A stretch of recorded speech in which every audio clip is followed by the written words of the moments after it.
bijak atasi fitnah yang ditujukan padamu.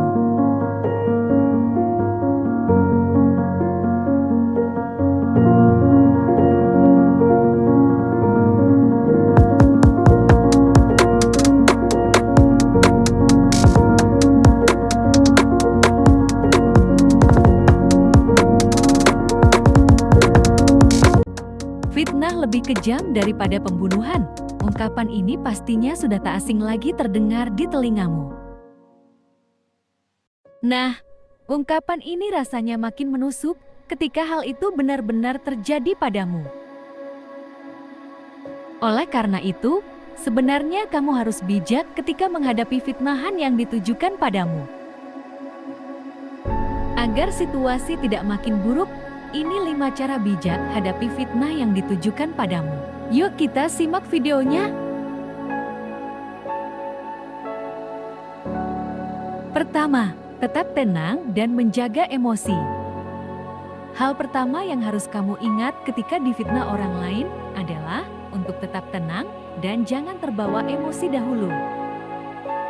Jangan sampai kamu lepas kendali dan melakukan hal-hal yang tidak seharusnya, yang mungkin ujung-ujungnya hanya merugikan dirimu sendiri.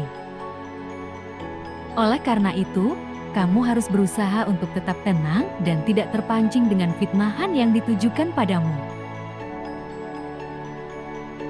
Kedua, kumpulkan bukti-bukti yang menunjukkan bahwa kamu tidak bersalah daripada membalas orang tersebut.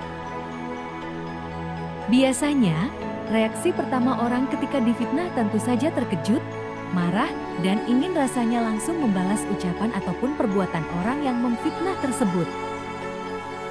Namun, ada baiknya kamu tenang dan fokus pada bukti-bukti yang menunjukkan bahwa kamu tidak bersalah dan fitnah tersebut tidak berdasarkan pada fakta atau kebenaran yang ada. Sepertinya, cara ini lebih baik daripada membalas atau membela diri tanpa mengumpulkan bukti yang menguatkan pembenaranmu. Karena bisa-bisa kamu dicap sebagai pembohong dan kamu dianggap terbukti sesuai tuduhan atau fitnahan yang ditujukan padamu.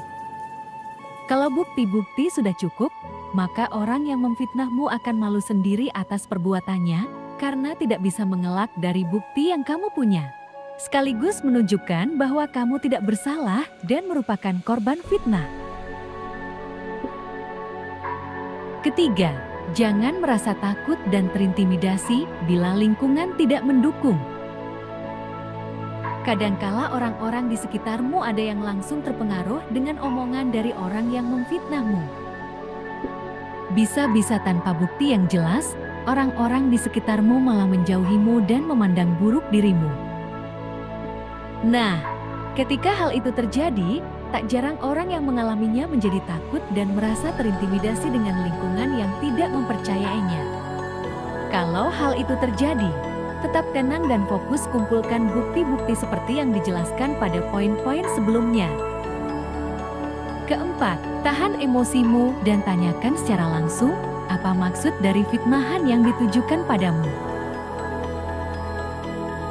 Nah, cara selanjutnya yang bisa kamu lakukan ketika difitnah adalah menanyakan secara langsung dan tegas kepada orang yang memfitnahmu. Apa sebenarnya maksud dan tujuan dari perbuatannya yang dengan tega memfitnah dirimu? Tapi, ingat untuk tenang dan menjaga emosimu mendengar apapun jawabannya. Usahakan untuk selalu mendengar dan menyelesaikan permasalahanmu dengan orang tersebut secara baik-baik ya. Kelima, jangan membalas perbuatan buruk orang tersebut. Yang terakhir, usahakan agar kamu biar terbebas dari rasa marah, benci, atau bahkan dendam terhadap orang yang memfitnahmu. Tidak mudah memang dan perlu waktu. Tapi setidaknya hal paling penting yang harus kamu ingat adalah jangan pernah mencoba membalaskan dendammu pada orang tersebut. Sebab jika kamu melakukannya, apa bedanya kamu dengan orang yang memfitnahmu? Jadi, coba untuk membalas kejahatan dengan kebaikan, misalnya menasihati orang tersebut untuk tidak melakukan perbuatannya baik kepada dirimu maupun orang lain. Biarlah apapun fitnah kejam yang diucapkannya menjadi urusannya dengan Yang Maha Kuasa. Yang penting kamu sudah bersikap bijak menghadapi fitnah tersebut. Akhir kata, semoga artikel ini bermanfaat bagi kamu yang saat ini sedang sedih, kecewa, marah, ataupun perasaan negatif lainnya akibat dari fitnah yang ditujukan padamu. Tetap semangat!